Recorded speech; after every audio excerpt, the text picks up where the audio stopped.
Lives Radio, the voice of American law enforcement, is Katie Daugherty. Katie is the assistant program director for an organization that is assisting not only law enforcement officers, but veterans as well deal with post-traumatic stress. The organization is called My Battle Within. And I'm really happy to have you on the program today, Katie. Thanks for coming on. Thanks for having me, Randy. So let's go back to this the name. I love the name, My Battle Within. How did you guys choose that name, and how did the organization begin? Well, the name was chosen from people within the community. We put it out to a vote, and that was the name that kind of stuck. Everybody liked. The organization was founded by two veterans who were kind of battle buddies overseas, and they realized their own struggles with PTSD and ended up coming up with Revenant Journey, which is what we put out there. Say that again. You came out with what? They came up with the Revenant Journey, which is what we refer to going through the program. It symbolizes a person who has returned from the dead, which is kind of what we revolve around, because sometimes we find ourselves in a place where we're numb, and we try to help the participants coming through. We try to help them find a place in life where they're no longer numb. Interesting. Okay, so this was started by two veterans. Who are they? Who are these two veterans? Adam Majors and Jay Waldo. And they served in what capacity? They were both in the Army, and I'm not 100% sure of what their MOS was, but I do know they were both combat veterans. And what were the backgrounds of these two gentlemen? That do you know how long they served and what their experience was with PTSD themselves? You know, I don't want to misquote them. I'm not sure what their service length was, but I do know they were just plain old Mo and Joe. But I do know Adam has gone on to seek a degree in psychology and is doing wonderful things there. Okay, so they're the ones that gave birth to this organization. How long ago was that? The organization has been through several different names. The Battle Within is actually just a year old. However, our community is several years old.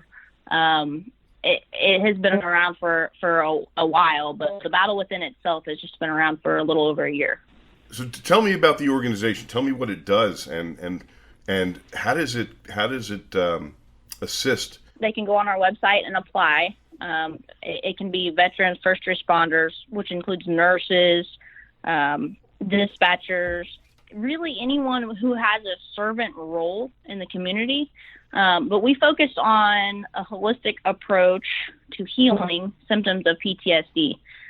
What that looks like is mindfulness, meditation, teaching unconditional positive regards, which is really what that is listening without fixing. It's just being present and being there.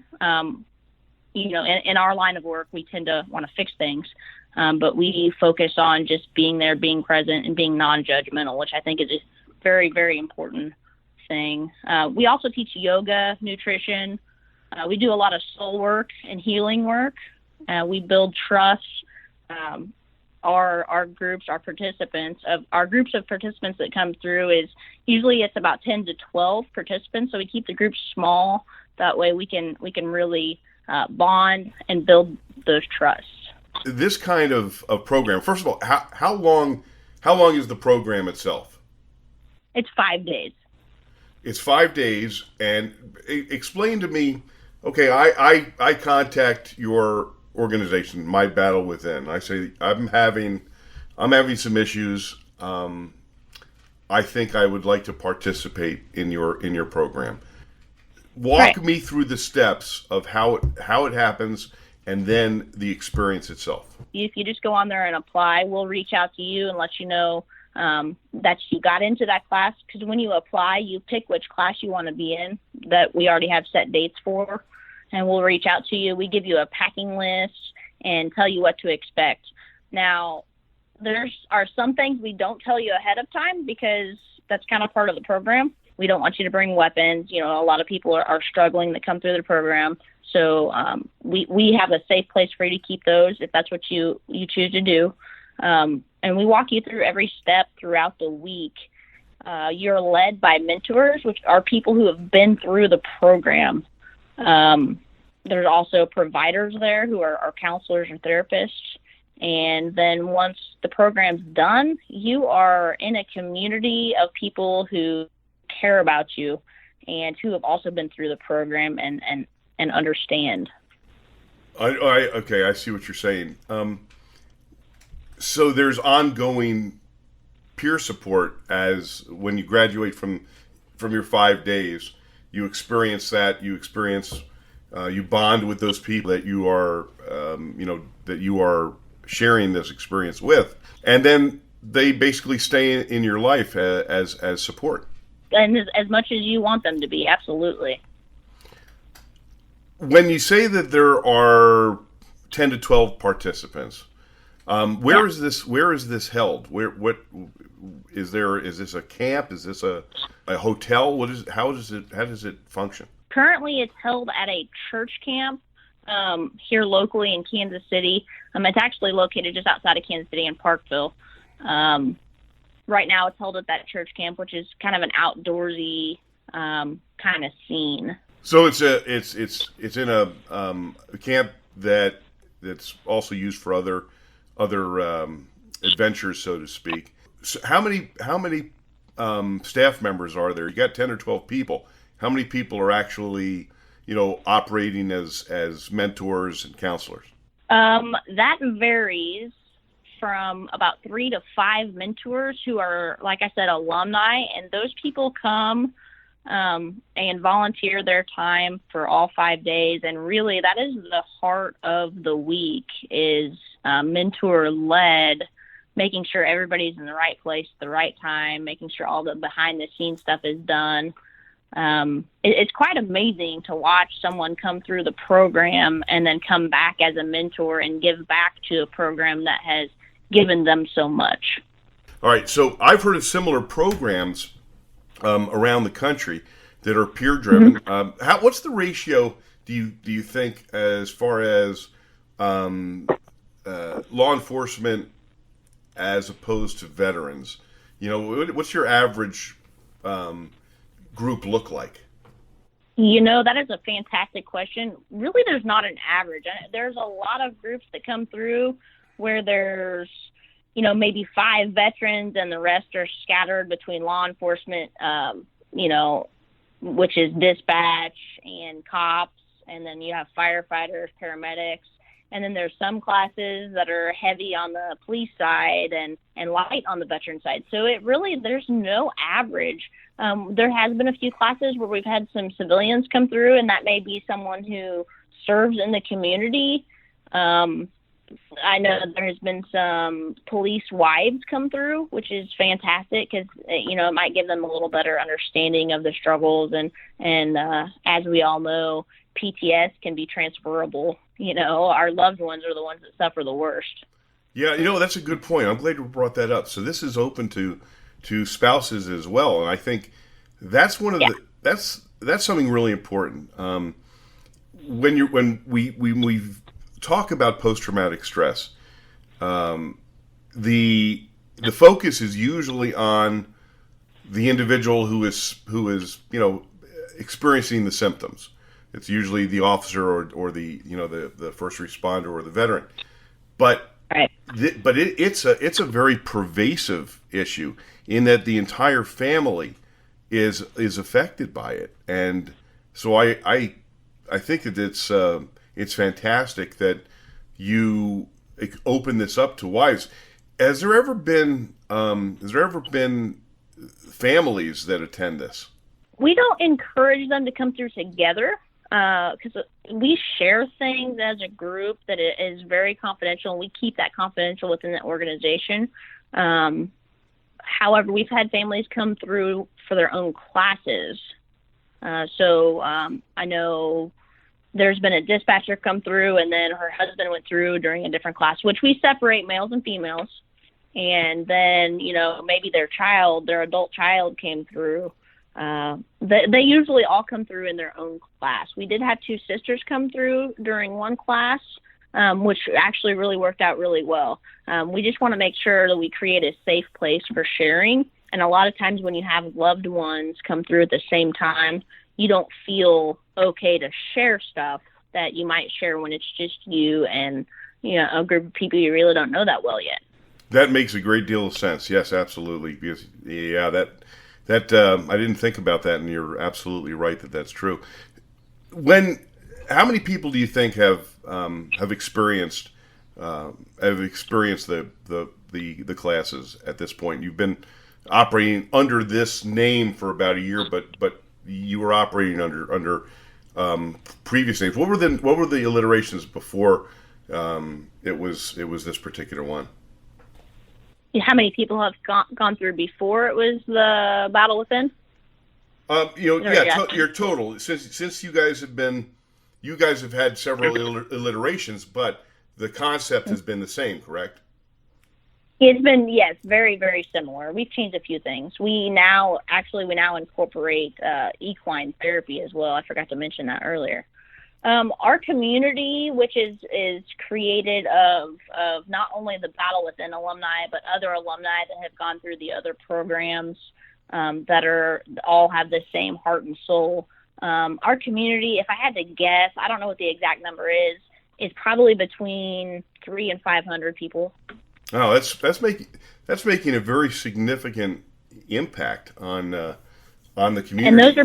And those are people from all across the United States, and like I said, quite a mixture of law enforcement, first responders, and veterans. And like I said, that includes the nurses, dispatchers, a nice mixture, which I think is important because we tend to flock to our own people. And when we get in a small group that has that mixture, it's nice to see, okay, they're struggling too, and they're not a cop. Right. And I can relate to that. They can relate to me. So tell me about your background. I've been in law enforcement for 11 years, divorced twice, and I truly believe, after going through this program myself, that had I had some of the tools that I learned through the program, during my marriages, I probably wouldn't have had the failed marriages. And that's a big statement. That's a big statement.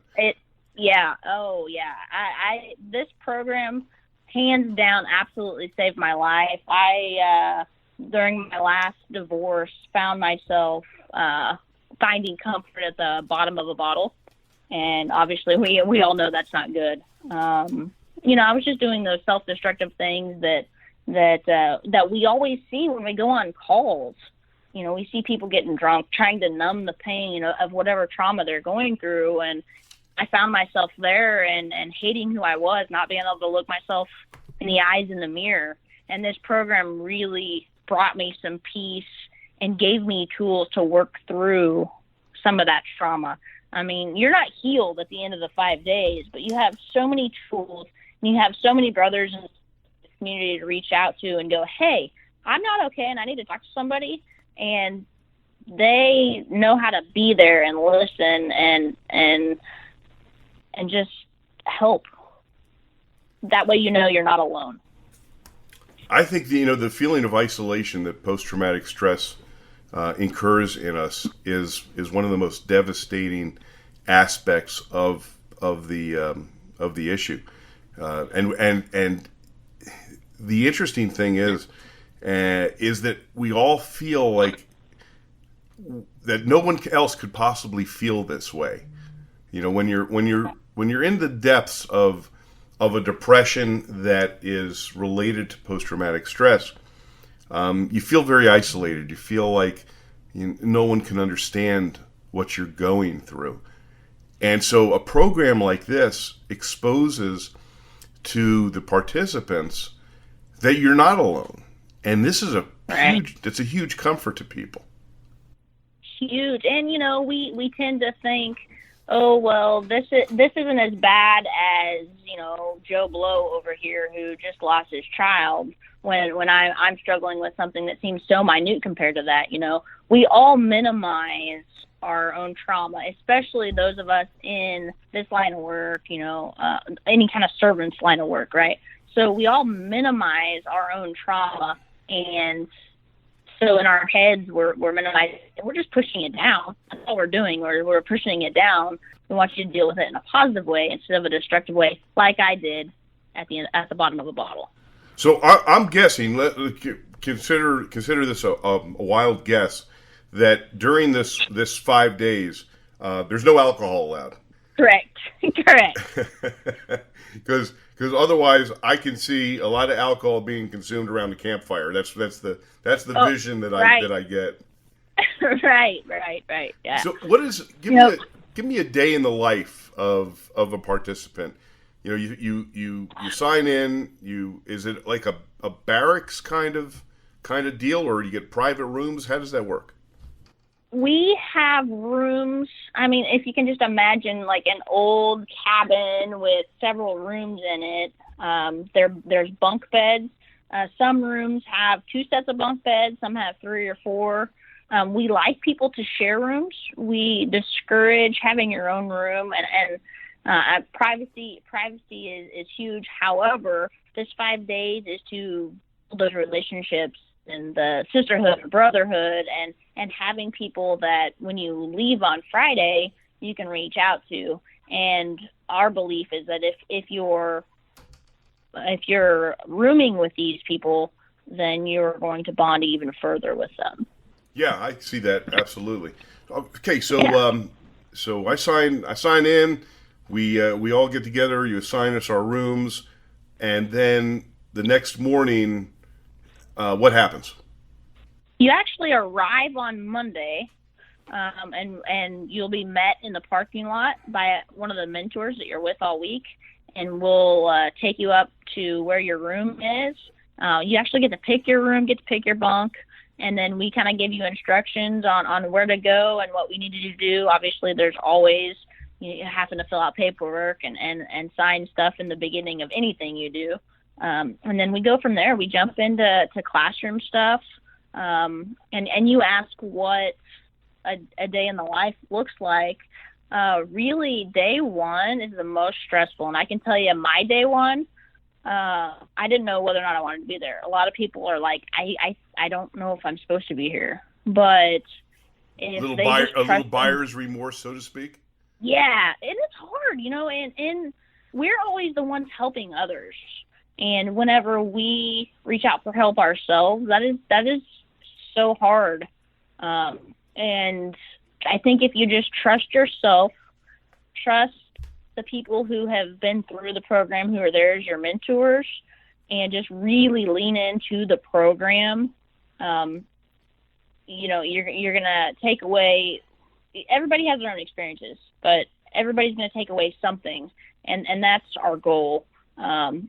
And by Wednesday, I promise you, if you're not wanting to stay by Wednesday, come talk to me. You're okay. So you're that confident that once you're in it, I'm very confident. Yeah. Okay. But Monday's the hardest. First day's the hardest. What are the I don't want to say class because it's not really a class per se, but how do you organize this group of folks so that they're each getting attention and their issues are being brought out on the table? I mean, you're sharing some really heavy stuff here. Is that all done? Is that all done in a group setting? Yes, it is. Now, there are providers available if you need some one-on-one time. But yeah, most everything is done in a group setting. You even find participants like not going off by themselves to eat, and they want to stay as a group because they're bonding. We have activities created to help with that bonding process. And whenever you find yourself bonded to a group of people, that's when you share. And when you share your story, you never know who's story, who else's story that's going to unlock. You know, if I share my story with someone, they may go, oh my gosh, I can relate to that. And that helps me so much knowing someone else is there too, because I thought I was alone. Yeah, I understand exactly what you're saying, and I would imagine that every one of these sessions is unique unto itself because you know, although the symptoms of post traumatic stress may be common, everybody experiences Yeah, everybody it. handles trauma differently. Yeah, exactly. Yeah. So one of the questions that I have is, tell me one of the success stories that you have experienced. I know you've experienced it yourself, but I have. but tell me about some of the others that you know of that really achieved some peace by going through the program. You know, everybody experiences it differently. For me personally, I got done on Friday and mowed my grass on Saturday. And I found myself mowing my grass and crying. But I wasn't crying sad tears. I was crying because I was smelling fresh for the first time, and I don't know how long. I didn't know I wasn't smelling it. You know, another guy talks about coming out of one of our outside activities, and you come out of this clearing, and he talks about looking up and just seeing vibrant colors. That's really interesting. Yeah. Yeah. So if you suppress feelings, you can't suppress the anger and hurt without suppressing love and joy, right? So whenever you let go of some of that, you're gaining some of the good back. So in letting go of some of that anger, you may be gaining that love and joy back, which is, you know, maybe where that vibrant color comes from, or taste, or smell, like it did for me. Yeah, that's fascinating. In the film that we did for the Wounded Blue, called The Wounded Blue: Service, Sacrifice, Betrayed, one of the officers who we featured in this had been shot accidentally by his sergeant, and is, you know, suffering greatly from post traumatic stress. And he described it really well as he said, "I feel like my life is a black and white movie. That I've lost the vibrancy, I've lost the colors." And so what you just related, I think, is really important, and one of those things that, you know, you may not even think about when you're thinking about post traumatic stress, but that's really it in a nutshell. You close down. You don't experience joy. You don't experience a lot of the things that make life worth living. And so to be able to give that back to people is a huge gift. It is huge, which is why we have so many people wanting to come back and be mentors, because they had such a great experience themselves. We've had to have interviews, set up interviews, and essentially turn people away, because so many people are saying, oh my gosh, this program really worked for me. I want to give back and be a part of something so much bigger than myself and help others find this peace. And so we've had to set up an interview for mentors and pick from interviews on who we're going to put in as mentors. So we try to rotate them so we give everybody an opportunity. That's a good problem to have. That's a good problem to have. Absolutely, it's a good problem to have. Yeah. So, and this is available for law enforcement, for veterans, all over the country, correct? Yep, first responders, veterans. We include nurses and dispatchers in that. Is there any cost involved? Yeah. No cost at all. We are based on fundraisers that we do. It costs about $2,000 per person to send somebody through the program. We do a lot of fundraising throughout the year, and you know, we ask for donations. If anybody would want to donate, you can do that on our website at mybattlewithin.org. But no, it's absolutely free to that first responder or veteran coming through the program. It's absolutely free. All they have to do is show up, which is the hardest part.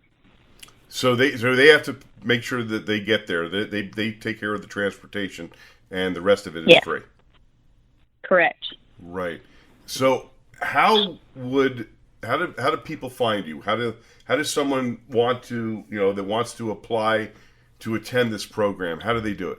Just go to mybattlewithin.org. mybattlewithin.org, and that's where Yep. you'll find the application process.